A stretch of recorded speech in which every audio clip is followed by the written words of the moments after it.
Welcome to the channel where we bring you stories of courage, survival, and determination.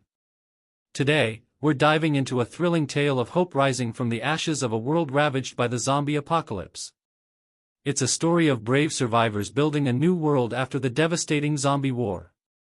As these survivors face unimaginable odds, they discover that rebuilding humanity isn't just about surviving, it's about creating something better than what was lost. Make sure to hit that subscribe button and ring the bell icon so you never miss an epic story like this one. Get ready for a journey that will keep you on the edge of your seat, full of suspense and action. Let's dive into the battle of survival and the resilience of the human spirit. The world had once been a place of thriving cities, bustling streets, and hopeful futures. But all of that had been shattered when the zombie plague began. The virus spread like wildfire, wiping out entire populations in mere weeks. Governments collapsed, communication systems failed, and humanity's once proud civilization crumbled to dust. For years, the survivors lived in fear, constantly on the run from the undead, scavenging for food, water, and shelter. Yet, despite the overwhelming odds, a small group of survivors found themselves standing at the precipice of a new beginning. In the heart of what used to be a major city, a makeshift camp had sprung up. It was a place of refuge amidst the chaos, a place where the last remnants of humanity gathered to find hope. Among them was Emma, a former scientist who had been working tirelessly on a way to eradicate the zombie virus. Her knowledge of biology and medicine had made her a key figure in the resistance, and her research had uncovered something that could change everything, a potential cure for the virus. But not everyone in the camp was optimistic. Daniel, a former military officer, had seen the horrors of the war firsthand. He knew that trust was a rare commodity now. As far as he was concerned, the virus was too far gone to be contained, and the best they could do was survive day by day. His skepticism put him at odds with Emma, and the tension between them grew with each passing day. One evening, as the sun dipped below the horizon, casting long shadows over the camp, Emma gathered a group of survivors in the central area. Her face was grim, her eyes tired from endless nights of research, but there was a spark of determination in her voice.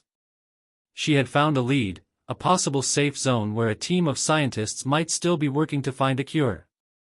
It was a long shot, but it was their best chance. "We have to go," Emma said, her voice firm. "This is our only hope for rebuilding the world. If we don't try, we're all doomed to live in fear forever." Daniel stood at the back of the group, arms crossed, his face unreadable. He wasn't convinced. "You don't know what's out there," he said, his voice low but laced with a hard edge. "We've seen what the world has become. It's a death sentence to venture out there." The group fell silent, the weight of Daniel's words settling over them. But Emma refused to back down. She had seen the devastation, yes, but she had also seen glimpses of hope. The possibility of a future without the constant threat of the undead was too powerful to ignore. "We can't stay here forever," she said softly. "The zombies will eventually overrun this place. We need to take action now. I know the risks, but we owe it to ourselves, and to the world, to try." The survivors exchanged uneasy glances. It was a decision that could change everything. But with their options running out, they knew there was no easy choice. The next morning, the group gathered their supplies. Weapons, food, and whatever else they could carry were packed into backpacks. Emma, Daniel, and a handful of others formed the core of the group, all of them prepared for the long journey ahead. The safe zone, located miles away through zombie-infested territory, was their only chance for salvation. As they left the relative safety of the camp and ventured into the unknown, the weight of the journey ahead hung heavy on their shoulders.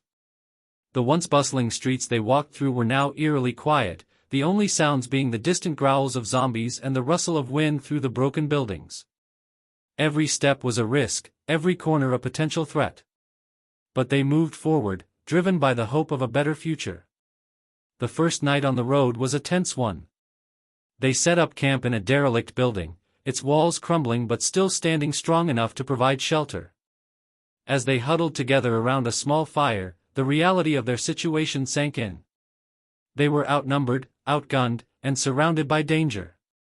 But they were also united by a common goal: survival. And with that goal came the hope that one day, the world would be theirs to rebuild. The journey was proving to be harder than any of them had anticipated. As the days wore on, the survivors found themselves facing not only the ever-present threat of zombies but also the harsh realities of the world they now inhabited.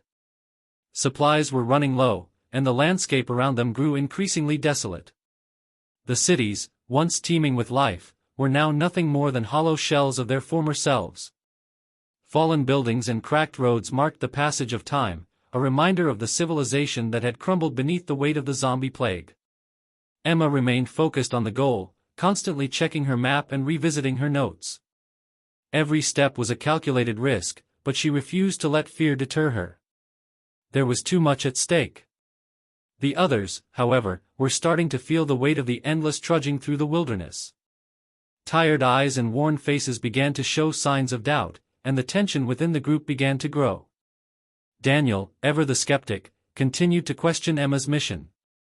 He understood her desire for hope, but he couldn't ignore the reality of their situation. "We're not going to make it," he muttered one evening as they set up camp. "There are too many of them. No safe zone is going to hold up. We're just setting ourselves up for failure." Emma shot him a sharp glance, but there was no time for arguing. "You may be right," she said quietly, "but what else do we have? Without a chance, we've already lost." The group fell into an uneasy silence. The fire crackled between them, but the warmth it offered couldn't quell the rising sense of uncertainty. The next morning, the air was thick with an eerie fog. Visibility was limited to only a few feet in front of them. It made the journey even more dangerous, as the survivors had to be extra vigilant for both zombies and other threats. As they continued through the fog, they heard an unusual sound, a rustling of leaves, faint at first, but unmistakable. Emma signaled for the group to stop.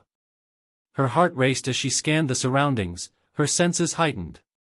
There was something out there. Then, out of the mist, a figure appeared. It was a man, alive, not a zombie, but he looked like he had been living in the wild for a long time. His clothes were torn, his face grimy with dirt and sweat. He held a rifle loosely in his hands, his eyes sharp but cautious as they locked onto the group. "Who are you?" Emma asked, her voice steady but cautious. The man didn't answer right away. He studied them, sizing them up as if weighing his options. Then, he spoke, his voice gruff and hoarse from what sounded like days of little rest or food. "I'm not here to hurt you," he said finally. "But you don't want to be out here. This place is crawling with them. Zombies, raiders. You'll never make it to that safe zone you're talking about. It's a myth." A hush fell over the group. They had come this far, and now, a stranger was telling them their journey was pointless. Emma's eyes narrowed. "We've already come too far to turn back now," she said. "If you know this area, maybe you can help us." The man hesitated for a moment before stepping closer, lowering his rifle slightly. "I can help you, but I need something in return. Supplies. Weapons. Information. There's a settlement nearby, and if you're lucky, they might take you in. But be warned, they don't like strangers, and they're not exactly friendly." Daniel scoffed. "Another settlement. That's just what we need, a group of paranoid survivors who think they own the world." Emma shot him a warning look but didn't respond. Instead, she turned to the man. "We're willing to trade for what we need," she said. "But if there's a chance this settlement can help us, we'll take it." The man nodded slowly. "All right. But keep your guard up. Trust no one out here. And whatever you do, don't mention the safe zone. People don't like hearing about it. You'll find it yourself, but not if you're in a hurry." With that cryptic warning, the man led the group deeper into the fog, the dense mist swallowing them up. As they moved forward, the tension in the air was palpable. Every shadow seemed to hide a threat, every rustle of leaves a potential ambush. Emma's heart raced as she realized just how dangerous the world had become. The group walked for what felt like hours, the fog never lifting. Just as they were beginning to lose hope, the man stopped abruptly and pointed ahead. Through the dense fog, they could make out the faint silhouette of a building, an old, abandoned structure that had been repurposed into a fortified settlement. It wasn't much, but it was a sign of life, and that was all the survivors needed. The man turned to Emma. "You'll be safe here, for now. But be careful. People here don't take kindly to outsiders. Stay close, and don't make waves." Emma nodded, a sense of cautious optimism settling over her. They had made it this far, and now, they would have to navigate the complexities of human survival in a world that had forgotten what it meant to be civilized. The hard part was just beginning. The settlement was smaller than Emma had expected, tucked away in the shadows of broken buildings and ruined streets. But as they approached the gates, the weight of their long journey began to lift. The survivors had made it this far, and for the first time in days, they allowed themselves to believe they might find something resembling safety. But Emma knew better than to get too comfortable. This was a new world, one where nothing came without a price. As they reached the gates, a man stepped forward, his eyes narrowed in suspicion. He was armed, his rifle slung across his chest as he studied them with caution.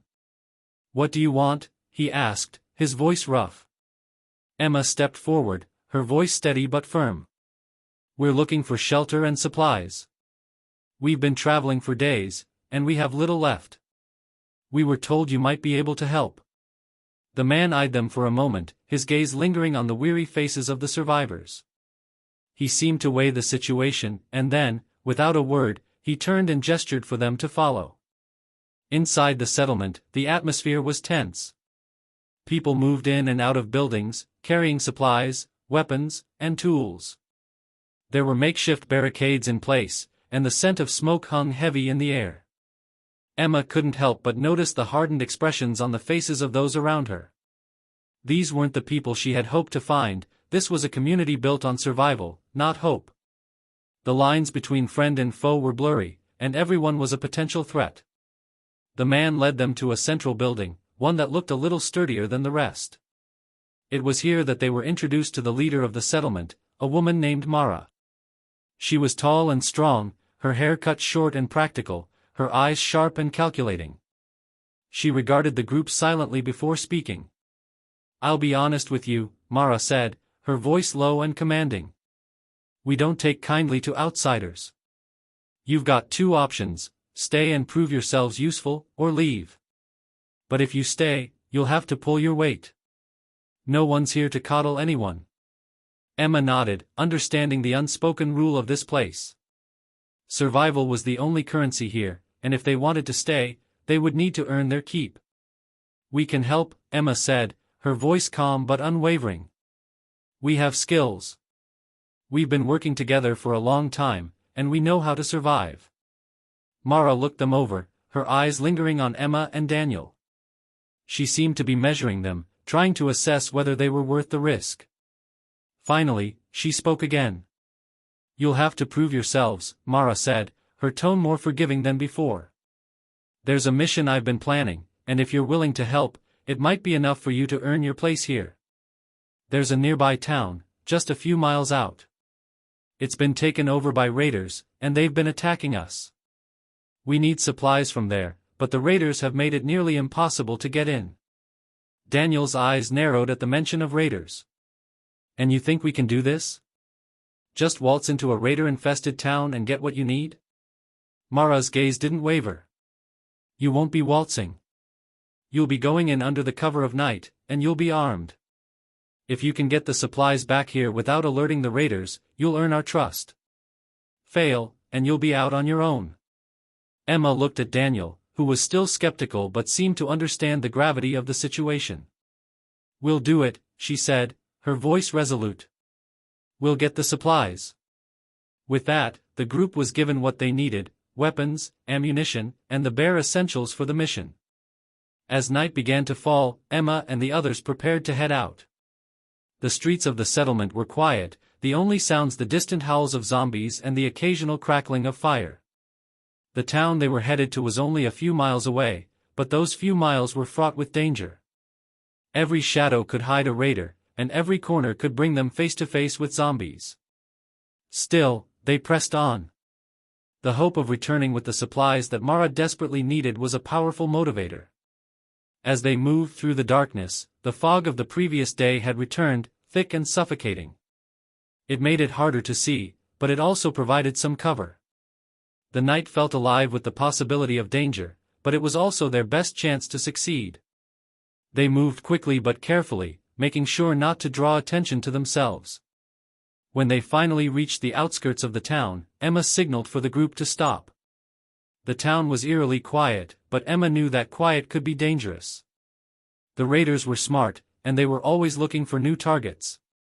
"We need to get in and out fast," Emma whispered, her voice barely audible over the soft rustle of the wind. "Stay close, stay low, and don't make any noise." The group nodded, and with that, they slipped into the shadows, creeping toward the town. The streets were lined with abandoned cars and empty buildings, remnants of the life that had once been. The only signs of life were the occasional raider patrols, their flashlights cutting through the darkness as they searched for any signs of intrusion. Emma's heart pounded as they moved deeper into the town. Every step felt like a risk, every breath a possible mistake. But they had no choice. The supplies Mara needed were somewhere inside, and they would have to find them before they were discovered. As they neared the central square, they saw it, the supply depot. It was guarded by 2 raiders, their rifles slung over their shoulders as they lazily kept watch. Emma exchanged a glance with Daniel. This was it. They had to get in, take what they needed, and get out before they were caught. But as Emma began to formulate a plan, she heard a noise. A soft shuffle of feet. Then, the unmistakable sound of a zombie groan in the distance. "You." The sound of the zombie's growl sent a chill through Emma's spine. The raiders, oblivious to the approaching danger, continued their lazy patrol around the supply depot, unaware that a far more pressing threat was closing in on them. The survivors froze, and Emma signaled for everyone to be still. She could see the faint shapes of zombies in the distance, shambling through the fog, drawn to the sounds of the raiders. The last thing they needed was to be caught between the 2 dangers. Daniel's expression tightened as he scanned their surroundings.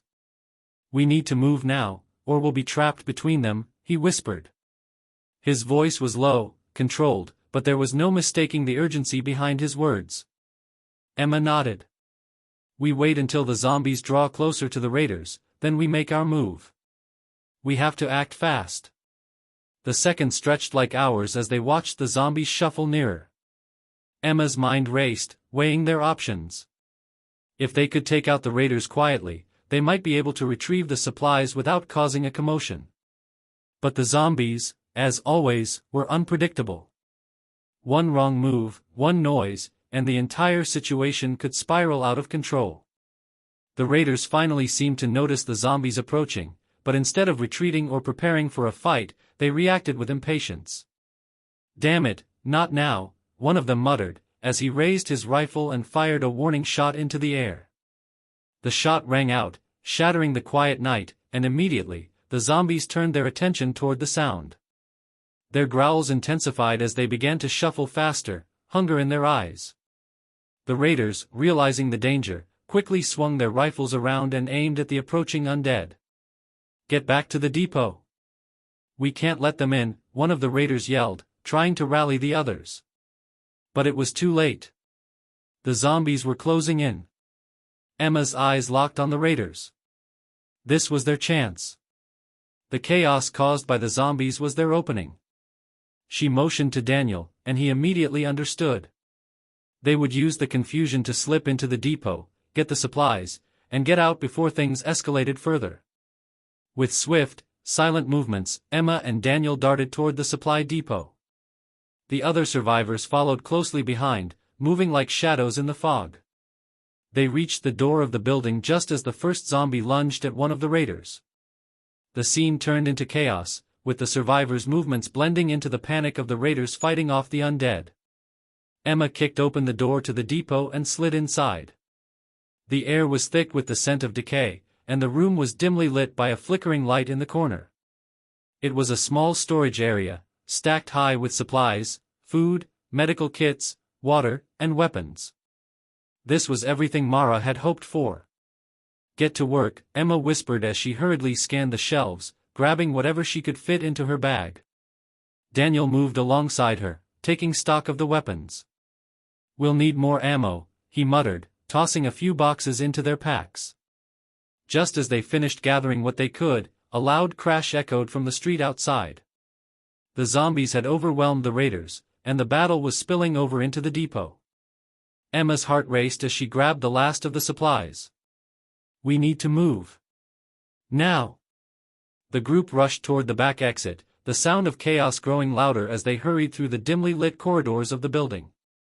As they stepped into the alley behind the depot, they saw the aftermath of the raiders' struggle with the zombies. The dead had torn through the raiders' defenses, and bodies littered the ground. Some of the zombies had already begun feasting, their groans of hunger filling the air. Emma's pulse hammered in her ears as she led the group down another alley, trying to avoid the noise. They couldn't afford to attract any more attention. But just as they thought they were in the clear, a shout rang out from behind them. You! Stop right there! It was one of the surviving raiders, and he had spotted them. A man with a bloodied face staggered toward them, his rifle aimed in their direction. Emma's stomach twisted in panic. They weren't out of danger yet. Move!